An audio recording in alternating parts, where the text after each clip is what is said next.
Hallelujah, praise the Lord. ஆண்டவராகிய இயேசு கிறிஸ்துவின் எண்ணற்ற நாமத்தினாலே உங்களை யாவரையும் வாழ்த்தி இந்த காலை வேளையில வரவேற்கிறோம். கர்த்தர் இந்த நாளில் கர்த்தருடைய ஆவியானவர் நம்மை நடத்தி வந்திருக்கிறார். இந்த நேரம் வரைக்கும் கர்த்தருடைய கிருபை நம்மளை தாங்கி நடத்தி வந்ததுக்காக நாம் ஆண்டவருக்கு நன்றி சொல்ல நாம் கண்ணாடியில் இருப்போம். இன்றைக்கும் வேதத்திலிருந்து ஒரு வசனத்தை நாம் வாசிக்கலாம்.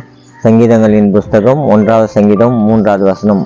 அவன் நீர்க்கால்களின் ஓரமாய் நடப்பட்டு தன் காலத்தில் தன் கனியை தந்து இலையுதிராது இருக்கிற மரத்தை போல் இருப்பான், அவன் செய்வதெல்லாம் வாய்க்கும் என்று இந்த சங்கீதம் 1:3 நாம் வாசிக்கிறோம். இந்த வேத பகுதியில் நாம் வாசிக்கும் போது அவன் நீர்க்கால்களின் ஓரமாய் நடப்பட்டவன் அப்படின்னு சொல்லி அந்த வசனத்தில் சொல்லப்பட்டிருக்குது.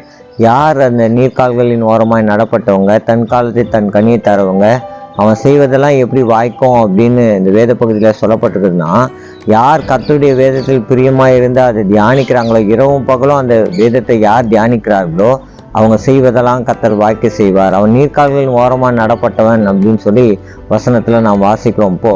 நம்ம கர்த்தருடைய வேதத்துக்கு நாம் முக்கியத்துவம் கொடுக்குறவர்களாக இருக்க வேண்டும். ஏன்னா வேதம் ரொம்ப முக்கியமானது.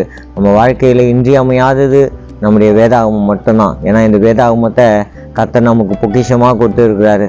இதை நம் தினந்தோறும் வாசிக்கும் போது, தினந்தோறும் ஆண்டவருடைய வசனத்தை நாம் தியானிக்கும் போது கர்த்தர் அதில் மகிமைப்படுகிற தேவனாக இருக்கா. வசனத்தில் இருக்க ஆசீர்வாதங்களை தேவன் நமக்கு கொடுக்க அவர் வல்ல தேவனாக இருக்கா. அப்போது வசனம் என்பது நம்முடைய வாழ்க்கையில் ஒரு பெரிய பொக்கிஷமாக கொடுக்கப்பட்டிருக்குது. இந்த வசனம் தான் நமக்கு உயிர் கொடுக்கிறதா இருக்கிறது. உலகத்தில் நிறைய புத்தகங்கள் இருக்குது, நிறைய அறிஞர்கள் எழுதின புத்தகங்கள் இருக்குது, நிறைய மக்கள் எழுதின நிறைய புத்தகங்கள் இருக்குது. ஆனால் எல்லா புத்தகங்களை காட்டிலும் மேலானது ஏன் வேதத்தை நம்ம சொல்கிறோம் அப்படின்னா, நீங்கள் மற்ற புத்தகங்களை வாசிக்கும் போது இல்லாத சந்தோஷமும் சமாதானமும் மற்ற புத்தகங்களில் வாசிக்கிறபடி அதை வாசித்து அப்படியே விட்டுருவோம். ஆனால் இந்த வேத வசனங்களை நாம் வாசிக்கும் போது அது நம்ம கூட பேசுகிறதா இருக்குது. ஒவ்வொரு நாளும் ஆண்டவருடைய வார்த்தை நம்மோடு கூட பேசுகிறதா இருக்குது. நிறைய பேர் சொல்லலாம், ஏன் இந்த வசனத்தை நாம் வாசிக்கணும், இந்த வசனத்தை வாசிக்கிறதுனால என்ன நன்மை கிடைக்கும் அப்படின்னா, இந்த வசனத்தை வாசிக்கிறதுனால நமக்கு நிச்சயமாகவே ஜீவன் உண்டாயிருக்கும். நிச்சயமாகவே ஆண்டவர் நம்மோடு கூட பேசுவார். இந்த வசனத்தில் இருக்க ஒவ்வொரு வசனங்கள் இருக்க ஆசீர்வாதங்கள் நம்முடைய வாழ்க்கையில் அது கிடைக்கப்பெறுகிறதா இருக்குது. அப்போது வேதத்தை நாம் வாசிக்கிறவர்களாக இருக்கும். நிறைய நேரங்களில் நிறைய மக்கள் என்ன பண்ணுறாங்க, நியூஸ் பேப்பர் வாசிக்கிற மாதிரி வேதத்தை வாசிக்கிறாங்க. அப்படி நம்ம வாசிக்கக்கூடாது. ஆசையாக வேதத்தை நாம் வாசிக்கணும். ஏன்னா வேதத்தை வாசிக்கும் போதே அதில் இருக்க மகிழ்ச்சியும் சந்தோஷமும் வேறு எங்கேயும் நமக்கு கிடைக்காது. சமாதானம் கிடைக்கும். நம்முடைய உடலுக்கு ஆரோக்கியத்தை அது கொண்டு வரும். நிறைய நேரத்தில் வேத வசனம் என்ன அப்படின்னு கேட்கலாம். வேத வசனம் யாருன்னா கிறிஸ்து தான் அந்த வசனம். ஏன்னா வேதத்தில் நம்ம வாசிக்கும், வார்த்தையானவர் நமக்காக மாம்சமாகி இந்த பூமிக்கு வந்தார். அப்போ வார்த்தையாகிய கிறிஸ்து நமக்குள்ளே வரும்போது அதை நம்ம வார்த்தையாகிய கிறிஸ்துவை நாம் படிக்கும்போது கிறிஸ்து நமக்குள்ளே வாழ்கிறவராக இருக்கிறார். அப்போது கிறிஸ்துவை தான் நம்ம வார்த்தையாக படிக்கிறோம். அப்போ இயேசு கிறிஸ்து தான் நமக்கு வார்த்தையாக இருக்கிறாரு. அந்த வார்த்தையை தியானிக்கும் போது நம்முடைய வாழ்க்கையில் அற்புதங்களை ஆண்டவர் செய்ய அவர் வல்லவராக இருக்கிறார். வசனத்தில் நாம் வாசிக்கிறோம், அவன் நீர்க்கால்களின் ஓரமாய் நடப்பட்டு என்று சொல்லப்பட்டிருக்கு. ஒரு கால்வாய் ஓரத்தில் நடப்பட்டதான ஒரு செடி ரொம்ப பச்சை பசேல்னு இருக்கும். இன்றைக்கி நம்ம ஊர்லலாம் கால்வாயெல்லாம் இருக்குது. கால்வாய் பக்கத்தில் பார்த்திங்கன்னா புல்லெல்லாம் எப்போவுமே மற்ற இடங்களில் இருக்க புல்லை காட்டிலும் அது பக்கத்தில் இருக்கிற புல் பார்த்திங்கன்னா ரொம்ப பச்சை பசேல்னு அழகாக இருக்கும். ஆனால் அந்த புள்ளி அவ்வளோ பச்சை பசேல்னு இருக்குதுன்னா நடப்பட்ட ஒரு மரம் எப்படி இருக்கும்னு கொஞ்சம் யோசித்து பார்க்கணும். அந்த கால்வாய் ஓரத்தில் அதாவது எப்போதும் தண்ணீர் ஓடுகிற இடத்துல அந்த இடத்துல பார்த்திங்கன்னா அந்த செடி வைக்கப்பட்ட செடி எப்போதும் பசுமை நிறைந்ததாக இருக்கும். அப்போ அவன் நீர்க்கால்களின் ஓரமாய் நடப்பட்டு தன் காலத்தில் தன் கனியை தந்து என்று சொல்லப்படுகிறது. அப்போ அவங்க அந்தந்த காலத்தில் அதோடைய கனியை கொடுக்கறதா இருக்கும். அப்போது அது நீர்க்கால்களின் ஓரமாய் நடப்பட்ட செடி எப்போதும் அது காலத்தில் கனி கொடுக்கறதா இருக்கும். அதுக்கு தண்ணீர் பாய்ச்சணும்னு அவசியம் கிடையாது. ஏன்னா தினந்தோறும் தண்ணி அந்த வழியாக போயிட்டு இருக்குது. அதனால் அங்கே அந்த தண்ணீர் பாய்ச்சிக்கிறதுனால அதில் பார்த்திங்கன்னா எப்போதும் அது பூ விடும், காய் விடும். அதுக்கு ஏற்ற காலத்தில் அது கனியை கொடுக்கறதா இருக்குது. அதுதான் அந்த வசனம் சொல்லுது, அவன் நீர்க்கால்களின் ஓரமாய் நடப்பட்டு தன் காலத்தில் தன் கனியை தந்து இலை உதிராது இருக்கிற மரத்தை போல இருப்பான் அப்படின்னு சொல்லப்பட்டிருக்கு.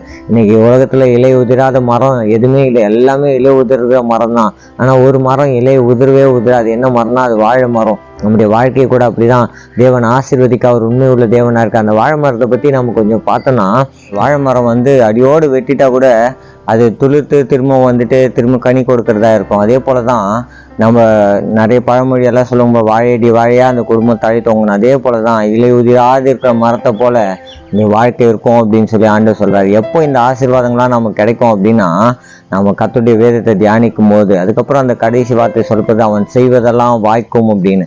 யார் கர்த்தருக்கு பயந்து அவருடைய வேதத்தின்படி நடக்கிறாங்களோ, கர்த்தருடைய வேதத்தின் மேல பிரியமா இருக்கிறாங்களோ, கர்த்தருடைய வேதத்தின்படி நடக்கிறாங்களோ, இரவும் பகலும் அந்த வேதத்தை தியானிக்கிறாங்களோ, அவங்க செய்கிறதெல்லாம் கர்த்தர் வாய்க்க செய்வேன்னு சொல்லியிருக்காரு. இன்னைக்கு இந்த காலை வேளையில உங்க வாழ்க்கையில எல்லா காரியங்களும் வாய்க்க செய்யணுமா? தினந்தோறும் ஆண்டவருடைய வேதத்தை வாசிங்க. ஒருவேளை இந்த வீடியோ பார்த்துருக்க யாராவது இன்னும் இயேசு கிறிஸ்துவை இன்னும் ஏற்றுக்கொள்ளலை, எனக்கு பைபிளெல்லாம் எதுன்னு தெரியவே தெரியாது அப்படின்னு சொல்லி நீங்கள் நினைக்கலாம். உங்கள் ஆண்ட்ராய்ட் ஃபோன்லேயே பார்த்தீங்கன்னா உங்கள் எந்த லாங்குவேஜில் பைபிள் வேணுமோ அந்த ப்ளே ஸ்டோரில் போய் அந்த லாங்குவேஜில் பைபிள் அப்படின்னு போடுங்க. உங்களுக்கு பைபிள் டவுன்லோட் ஆகிடும்.